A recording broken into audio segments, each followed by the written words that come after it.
Angle between two vector के बारे में बात करते हैं। ठीक है, एंगल कैसे फाइंड आउट करते हैं। मान लेता हूं ये एक वेक्टर है, एक वेक्टर ए है और ये एक वेक्टर क्या है, बी वेक्टर है। ठीक है, इसके बीच में एंगल मान लेता हूं ये 120 डिग्री है, लेट्स से 120 डिग्री है। ठीक है, तो यहाँ पे भी एक एंगल है, एंगल बिटवीन, और यहाँ पे भी एक एंगल है ये वाला। अगर मानता हूँ कि सर्कल का एंगल 360 डिग्री है और ये 120 है, तो ये क्या होगा, 240 होगा, 240 डिग्री होगा, तभी तो 360 होगा। तो अभी एंगल बिटवीन टू वेक्टर मतलब क्या होगा कि हम एंड टू एंड पॉइंट को पहले कनेक्ट करेंगे। To end point, connect to end point, पहले एंड पॉइंट का कनेक्ट करेंगे। ठीक है, उसके बाद यहाँ पे दो एंगल क्रिएट हो रहा है। एक तो क्या है 120 डिग्री आ रहा है और एक क्या आ रहा है 240 डिग्री आ रहा है। यहाँ से हम क्या करेंगे कि जो स्मॉलर एंगल, जो स्मॉलर होगा, जो स्मॉलर होगा, जो स्मॉलर एंगल होगा उसको हम क्या करेंगे, smaller of is equal to angle between, क्या होगा, angle between two vector, angle between two vector, two vector बनेगा इसमें। ठीक है, जो यहाँ से स्मॉलर होगा तो यहाँ पे थीटा और angle between two vector theta मान लेता हूँ, तो क्या होगा वहाँ यहाँ पे 120 डिग्री होगा, ये वाला होगा। ठीक है, उसके बाद कुछ इस तरीके से हो सकता है, मान लेता हूँ ये वेक्टर ए है, उसके बाद और एक वेक्टर है, मान लेता हूँ ये वाला कुछ इस तरीके से, ये बी वेक्टर है। ठीक है, ये वेक्टर है और ये भी वेक्टर है। इसको क्या करेंगे, ए वेक्टर को इसको ऐसे इसको एक्सटेंड करता हूँ पीछे से, और बी वेक्टर को इसको जैसे मैं एक्सटेंड कर रहा हूँ यहाँ पे, तो यहाँ पे इंटरसेक्ट आ रहा है। तो ये जो एंगल होगा ये थीटा, इसको क्या बोलेंगे, एंगल बिटवीन टू वेक्टर। और ये क्या है, स्मॉलर एंगल है, एंगल बिटवीन, एंगल बिटवीन क्या होगा, टू वेक्टर। अच्छा, ठीक है, ये बात समझ में आ गया। नेक्स्ट, तो हम बात करते हैं कोऑर्डिनेट एक्सिस के बारे में। ये कोऑर्डिनेट एक्सिस है, ये नॉर्थ है, ये साउथ है, और ये ईस्ट है, और ये वेस्ट। ठीक है, तो मान लेता हूँ यहाँ पे एक वेक्टर है, ये वाला एक वेक्टर है, यह वेक्टर है, ये 30 डिग्री, 30 डिग्री क्या है, मैंने मैंने प्रीवियस क्लास में बोला था कि इसको कैसे रिप्रेजेंट करना है, ये 30 डिग्री वेस्ट ऑफ नॉर्थ। और ये एक वेक्टर है, ये वेक्टर है बी वेक्टर, ये मान लेता हूँ ये 40 डिग्री, तो थोड़ा क्या करता हूँ, चेंज करता हूँ, 40 डिग्री नॉर्थ ऑफ ईस्ट होगा। बी वेक्टर क्या है, ये 40 degree north of, north of क्या है, ईस्ट। ध्यान दीजिए ये वाला चीज कैसे रिप्रेजेंट आ रहा है। और वेक्टर ए क्या है, ये 30 degree, 30 degree west of, west of क्या होगा, नॉर्थ, वेस्ट ऑफ नॉर्थ, ये वाला, ये वेक्टर। ठीक है, तो इन दोनों का बीच में एंगल क्या है, हमें पता है इसका एंगल क्या होता है, यहाँ से यहाँ तक 90 डिग्री होता है, अगर ये 40 है तो ये वाला एंगल क्या होगा, ये वाला एंगल 50 डिग्री होगा। ठीक है, तो एंगल बिटवीन टू वेक्टर क्या होगा, ये वाला एंगल, ये वाला वेक्टर क्या होगा, एंगल बिटवीन टू वेक्टर, मतलब ये वैल्यू क्या होगा, 80 डिग्री होगा। तो angle between vector A and B क्या होगा, A and, angle between vector A and B क्या होगा, angle between vector A and B क्या होगा, 80 डिग्री होगा। ठीक है, चलो ये एंगल के बारे में हमने समझ लिया। ठीक है, उसके बाद कुछ इंपॉर्टेंट फैक्ट्स है, उसके बारे में बात करता हूँ। कुछ इंपॉर्टेंट फैक्ट्स, कुछ इंपॉर्टेंट फैक्ट्स है, उसके बारे में बात करता हूँ। ये इंपॉर्टेंट फैक्ट्स, एक छोटा सा इंपॉर्टेंट, इंपॉर्टेंट फैक्ट्स के बारे में बात करता हूँ। Facts of factor. ठीक है, अच्छा, अगर मान लेता हूँ ये एक वेक्टर है, ये एक कोऑर्डिनेट एक्सिस मान लेता हूँ, और ये एक वेक्टर मान लेता हूँ ए वेक्टर। ठीक है, ये वेक्टर है ये, तो इसको क्या करेंगे, रोटेट करेंगे यहाँ पे 2 पाई डिग्री। इसका वेक्टर क्या है, चेंज नहीं हो रहा, ये क्या होगा, सेम वेक्टर होगा। मतलब किसी वेक्टर को अगर क्या है 2 पाई डिग्री इसको क्या करें, घुमाएंगे, रोटेट कराएंगे, तो ये क्या होगा, सेम वेक्टर होगा। ठीक है, ये वाला पहला वाला पॉइंट। उसके बाद कि हम वेक्टर को हम पैरेलल शिफ्ट कर सकते हैं। मान लो तो एक वेक्टर है, ये कोऑर्डिनेट एक्सिस से मान लेता हूँ, यहाँ पे एक वेक्टर है, मान लेता हूँ ये ए वेक्टर है।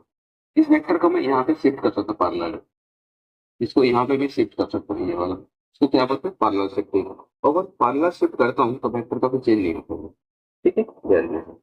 अच्छा, अगर इसका बात करता हूँ ये वाला चीज कि इसका एग्जाम्पल कहाँ और इसका एप्लीकेशन कहाँ है, देखिए पैरेलल शिफ्टिंग क्या होता है, एप्लीकेशन कहाँ पे करते हैं। सपोज मान लेता हूँ सबको पता होगा कि फ्रिक्शन चैप्टर, तो फ्रिक्शन में क्या होता है, मान लेता हूँ ये ऑब्जेक्ट है, यहाँ पे फोर्स लग रहा है, यहाँ पे एक फोर्स, और ये एक सरफेस है, तो सरफेस है तो इस फ्रिक्शन में क्या होगा, फ्रिक्शन होगा, और नीचे क्या लगेगा, वेट लगेगा, और यहाँ पे क्या होगा, ये नॉर्मल रिएक्शन लगेगा यहाँ पे, ठीक है। अच्छा, तो मान लेता हूँ कि नॉर्मल रिएक्शन यहाँ पे एक ही लगेगा, और मान लेता हूँ ये रिजल्टेंट क्या है, ये रिजल्टेंट फोर्स है, दोनों का क्या है, रिजल्टेंट है, नॉर्मल रिएक्शन और अप्लाइड फोर्स का ये रिजल्टेंट है।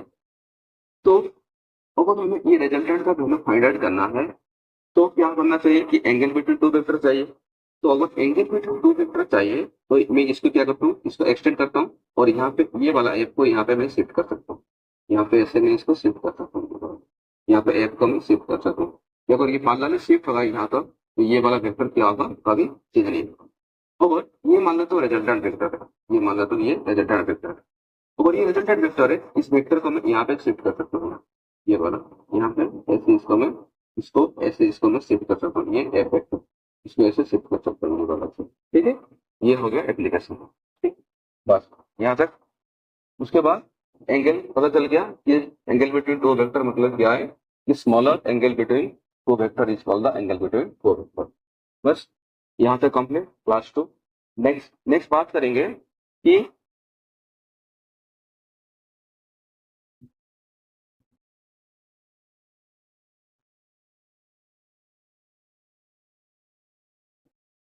वेक्टर एडिशन के बारे में बात करेंगे। नेक्स्ट कौन सा बात करेंगे, कि वेक्टर एडिशन के बारे में बात करेंगे। तो वेक्टर जो एडिशन होता है दो टाइप होता है, दो मेथड, एक तो क्या है ग्राफिकल मेथड होता है, एक क्या होता है ग्राफिकल मेथड। थोड़ा सा बता देता हूँ इसमें, ग्राफिकल ग्राफिकल मेथड, और सेकंड वाला क्या है, एक तो होता है analytical method, analytical method, analytical method. एक तो होता है ग्राफिकल मेथड, और सेकंड वाला क्या आता है एनालिटिकल मेथड। तो ग्राफिकल मेथड को तीन पार्ट में डिवाइड करते हैं। पहला वाला क्या होगा, देखिए थोड़ा सा इसको कर देता हूँ यहाँ पे, क्योंकि नेक्स्ट क्लास में हम आराम से कर पाए।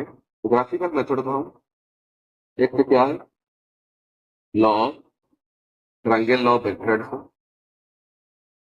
Triangle of law of vector addition, triangle law of vector addition, then parallelogram, parallelogram law of vector addition, then what, polygon law of vector addition. क्या है, polygon law of vector addition, vector addition, ठीक है। ये वाला analytical method है, यहाँ पे भी सेम चीज है, ये triangle law of vector addition, triangle law of triangle law of vector addition, उसके बाद वेक्टर एडिशन, उसके बाद parallelogram law of vector addition, law of vector addition, vector addition, and third वाला एनालिटिकल मेथड नहीं है यहाँ पे, ये, और ये दो वेक्टर है, ये वाला दो पार्ट, ये दो ट्रायंगल वेक्टर एडिशन और पैरेललोग्राम वेक्टर, ये इसके लिए टू वेक्टर के लिए यूज करते हैं, यूज फॉर टू वेक्टर, ठीक है। और ये वाला क्या मोर देन टू वेक्टर के लिए यूज करते हैं, मोर देन टू वेक्टर के लिए यूज करते हैं, ठीक है। फिर चलते हैं, शुरू करते हैं कि triangle law of vector addition के बारे में बात करते हैं। Triangle law of vector addition, तो ग्राफिकल मेथड का पहले हेडिंग डालते हैं ग्राफिकल मेथड, और ग्राफिकल मेथड में पहला वाला क्या है triangle law of vector addition. चलिए जल्दी जल्दी इसको कंप्लीट कर दीजिए कि पहला क्या है ग्राफिकल मेथड है, ग्राफिकल मेथड का ग्राफिकल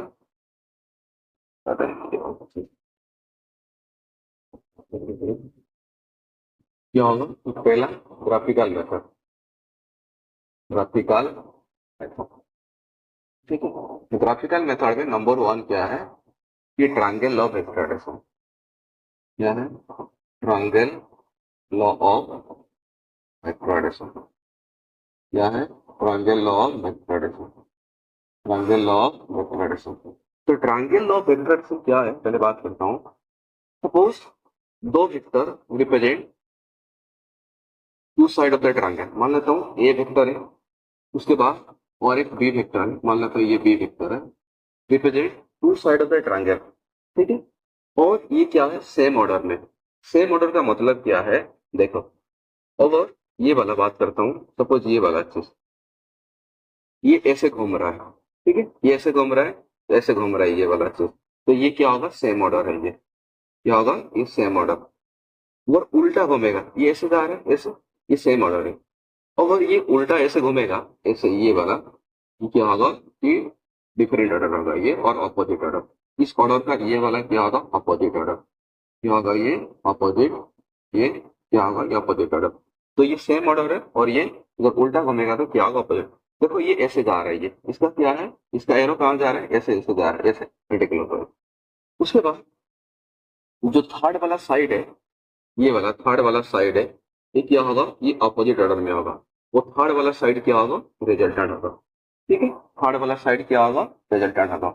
तो इसलिए हमें पता लग गया कि ए वेक्टर एंड बी वेक्टर क्या है? आर इन सेम ऑर्डर होना चाहिए, सेम ऑर्डर होना चाहिए। और ये क्या रिप्रेजेंट करता है? कि two side of the triangle, two side of two side of triangle को रिप्रेजेंट करता है। ध्यान दीजिए, टू साइड ऑफ ट्रायंगल को रिप्रेजेंट करता है। और जो रिजल्टेंट होगा, जो रिजल्टेंट मान लेते हो रिजल्टेंट आर है, क्या है? ये रिजल्टेंट है, और ये सम मान लेता हूँ, दो वेक्टर का सम में रिजल्टेंट होगा। तो ये क्या होगा? ये अपोजिट ऑर्डर होना चाहिए। क्या होना चाहिए? ये अपोजिट ऑर्डर होना चाहिए, अपोजिट ऑर्डर होना चाहिए, ठीक है। ये क्या होगा? अपोजिट ऑर्डर होना चाहिए।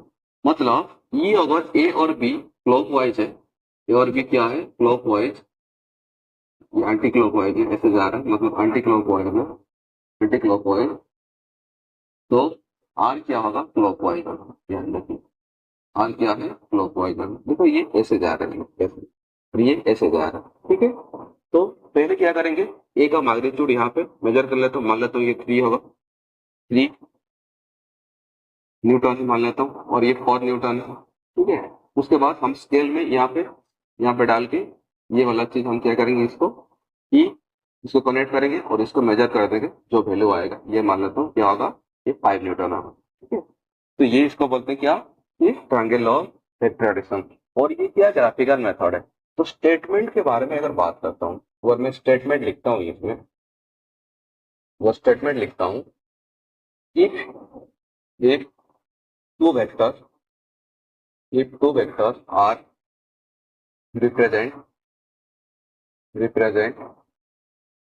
two side of the triangle, two sides of triangle in same order, then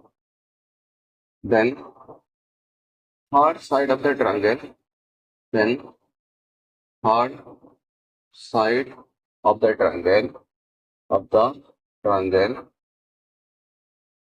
will be resultant vector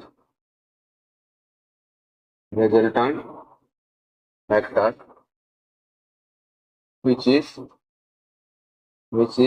in opposite order। क्या होना चाहिए? Opposite order. तो इसमें कुछ हमें फॉर्मूला कुछ नहीं लगाना चाहिए, डायरेक्ट हम क्या करेंगे? ए का मैग्नीट्यूड मेजर कर लेंगे, मान लेता हूँ 3 है, 3 से 1, जैसे स्केल में हमने पहले यूज करते थे कि 3 सेंटीमीटर इक्वल टू न्यूटन कर देते हैं। बी का वैल्यू क्या है?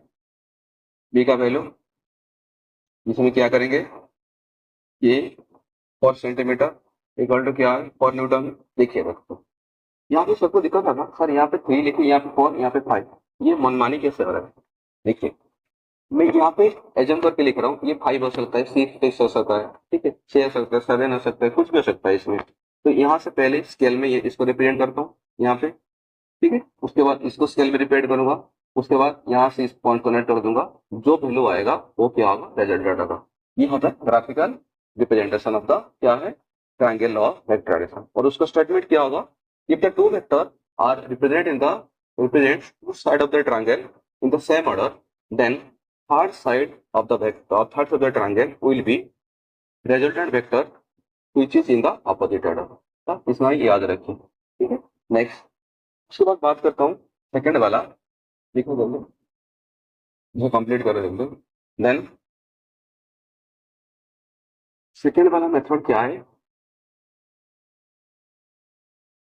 सेकंड वाला सेकंड वाला है कि parallelogram law of vector addition. क्या है, parallelogram parallelogram law of vector addition. क्या है, वेक्टर एडिशन। देखिए इसको पहले इसको समझते हैं क्या है। मान लेता हूँ कि two side of the parallelogram, ये एक साइड है पैरेललोग्राम का। उसके बाद मान लेता हूँ ये एक साइड है पैरेललोग्राम, तो ये वाला इसको मैं कनेक्ट कर देता हूँ ये यहाँ पे। तो दो वेक्टर है, ये ए वेक्टर है और ये मान लेता हूँ बी वेक्टर है।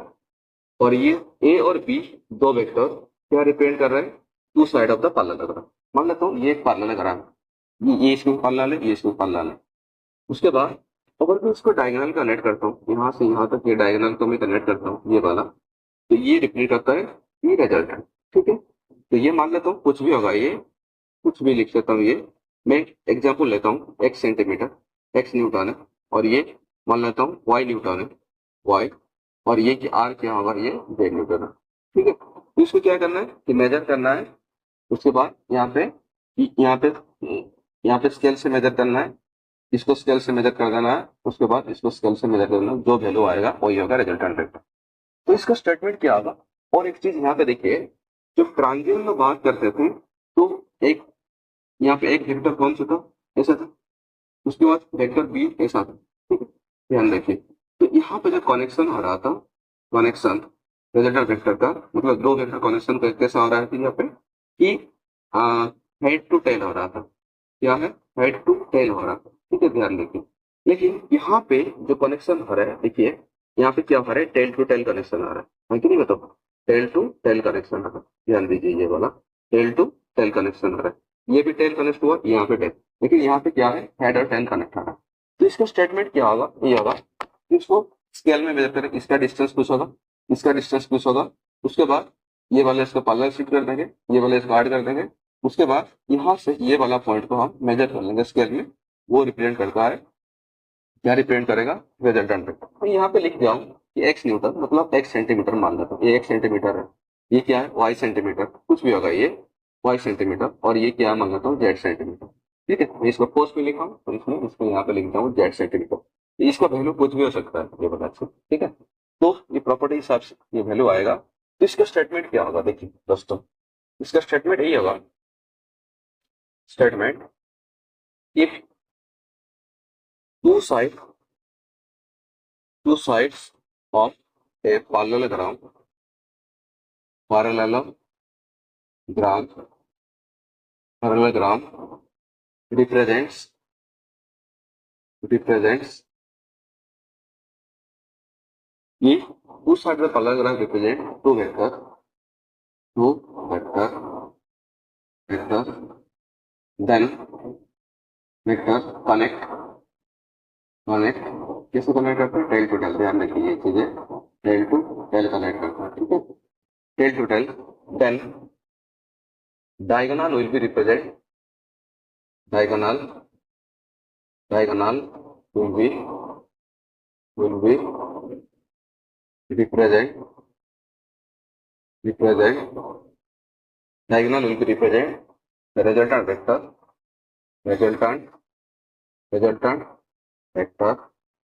of the given vector, ठीक है।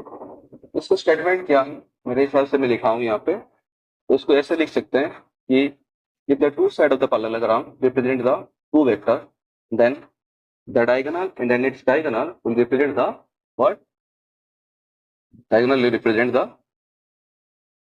resultant vector of the two given vector. ठीक है, ये वाला कंप्लीट हो गया। उसके बाद थर्ड वाला जल्दी करते हैं। थर्ड वाला क्या है? ये polygon law of,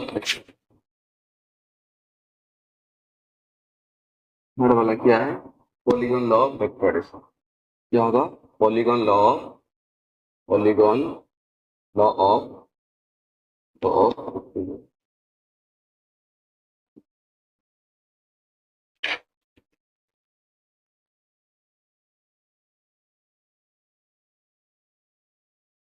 polygon law of, polygon law of क्या है? Vector addition. देखिए वहां पे दो वेक्टर को हम क्या कर रहे हैं? ऐड करके वहां पे निकाल रहे थे रिजल्टेंट। यहाँ पे बहुत सारा वेक्टर आता। मान लेता हूँ ये एक वेक्टर है, ये वेक्टर है। उसके बाद ये कनेक्ट हुआ बी वेक्टर। उसके बाद यहाँ पे और एक वेक्टर कनेक्ट हुआ सी वेक्टर। उसके बाद यहाँ पे कनेक्ट हुआ डी वेक्टर। ठीक है, ये सारा का सारा वेक्टर है। इसका कुछ यूनिट होगा। मान लेता हूँ ये 2 सेंटीमीटर है, दैट इज 2 न्यूटन मान लेता हूँ। इसको इस स्केल में डिपेंड करता हूँ। ये 3 सेंटीमीटर है, क्या है? ये 3 न्यूटन का वैल्यू 3 न्यूटन करता हूँ। ये 4 न्यूटन 4 सेंटीमीटर इक्वल टू मान लेता हूँ 4 न्यूटन है। और ये 5 सेंटीमीटर, कुछ भी लिख सकता हूँ यहाँ पे 5 न्यूटन, मेरे हिसाब से मैं लिख रहा हूँ। ठीक है, उसके बाद जो रिजल्टेंट वेक्टर होगा, मैं यहाँ से इसको मैं क्या करता हूँ, इसमें कनेक्ट करता हूँ। ये रिजल्टेंट वेक्टर, इसको क्या होगा? यहाँ से जो डिस्टेंस होगा यहाँ तक, यहाँ पे कुछ भी होगा, ये डिस्टेंस मान लेता हूँ एक्स है यहाँ तक, मैंने मेजर किया एक्स सेंटीमीटर, तो ये क्या होगा? X Newton. क्या होगा? X Newton. तो इसको स्केल में मेजर करते हैं। ठीक है, और यहाँ पे देखिए, यहाँ पे क्या है कि मोर देन 2 वेक्टर। क्या होगा? मोर देन, ये मोर देन 2 वेक्टर, ध्यान दीजिए, मोर देन 2 वेक्टर। और ये वेक्टर क्या है? सेम ऑर्डर है। क्या है? Same order. बट रिजल्टेंट जो है, रिजल्टेंट जो है, रिजल्टेंट क्या होगा? इसका अपोजिट ऑर्डर होगा। क्या होगा? इसका अपोजिट ऑर्डर। ठीक है, बस यहाँ तक कंप्लीट हो गया कि ग्राफिकल मेथड में हम ऐसे इसको डिफरेंट करते हैं और रिजल्टेंट वेक्टर ऐसे हम फाइंड आउट करते हैं। अच्छा, कि यहाँ पे मैं बार बार बोल रहा हूँ कि रिजल्टेंट वेक्टर की, रिजल्टेंट वेक्टर यहाँ पे क्या है? देखिए रिजल्टेंट वेक्टर क्या है? सपोज एक एग्जांपल लेता हूँ, यहाँ मान लेता हूँ कि ये एक क्या है? ऑब्जेक्ट है। ठीक है, एक ऑब्जेक्ट को मैं यहाँ पे रस्सी बांधा हुआ है ऐसे। ठीक है, यहाँ पे मैं खींच रहा हूँ, यहाँ पे मैं खींच रहा हूँ, यहाँ पे एक फोर्स है मान लेता हूँ। उसके बाद यहाँ पे एक रस्सी है, ये एक रोप, ये रोप 1, और ये क्या है? रोप 2। यहाँ पे और एक बंदा यहाँ पे खींच रहा है। लेकिन ये क्या है? ये जो ऑब्जेक्ट है, ये ऑब्जेक्ट ऐसे जा रहा है, ऐसे ऐसे जा रहा है, स्ट्रेट जा रहा है, ये ऐसे जा रहा है। ध्यान दीजिए, ये ऑब्जेक्ट क्या है? ऐसे जा रहा है। ऐसे जा रहे मतलब क्या है कि, तो इसका तो कुछ रिजल्टेंट फोर्स होगा। तो ये इस साइड भी नहीं जा रहा है, इस साइड भी नहीं जा रहा है, तो इसी साइड में ये जा रहा है। मतलब रिजल्टेंट फोर्स क्या होगा? इसी डायरेक्शन में आएगा। मतलब कोई भी ऑब्जेक्ट अगर इसका मूवमेंट कौन सा डायरेक्शन होगा, तो ये डिपेंड करता है उसका क्या है? रिजल्टेंट वेक्टर के ऊपर डिपेंड करता है और रिजल्टेंट फोर्स के ऊपर डिपेंड करता है। ठीक है, तो रिजल्टेंट वेक्टर और फोर्स के बारे में समझ में आ गया। तो हमने, तो पहला क्लास हमने आज तक क्या पढ़ा कि पहले हमने बात किया कि फिजिकल क्वांटिटी क्या है, फिजिकल क्वांटिटी के बारे में बात किया। तो फिजिकल क्वांटिटी के बारे में, जो फिजिकल क्वांटिटी है उसको 3 टाइप में डिवाइड करता है। एक तो स्केलर है, उसके बाद वेक्टर है, उसके बाद टेंसर है। स्केलर क्या है? स्केलर में क्या होगा? सिर्फ मैग्नीट्यूड होगा। वेक्टर में क्या होगा? तो मैग्नीट्यूड भी है और क्या होगा? डायरेक्शन भी होगा। और तीसरा चीज ये है कि ये लॉ ऑफ वेक्टर एडिशन को सेटिस्फाई करना है। तो लॉ ऑफ वेक्टर एडिशन अभी बात करते हैं, जब क्या होगा कि एनालिटिकल मेथड शुरू होगा तो वेक्टर एडिशन उसमें बात करेंगे अच्छे से। ठीक है, तो उसके बाद क्या है? Tensor quantity. टेंसर क्या है एक्चुअल में? इसका एक मैग्नीट्यूड है और इसका 2 डायरेक्शन। ये इंजीनियरिंग में पढ़ाया जाता है।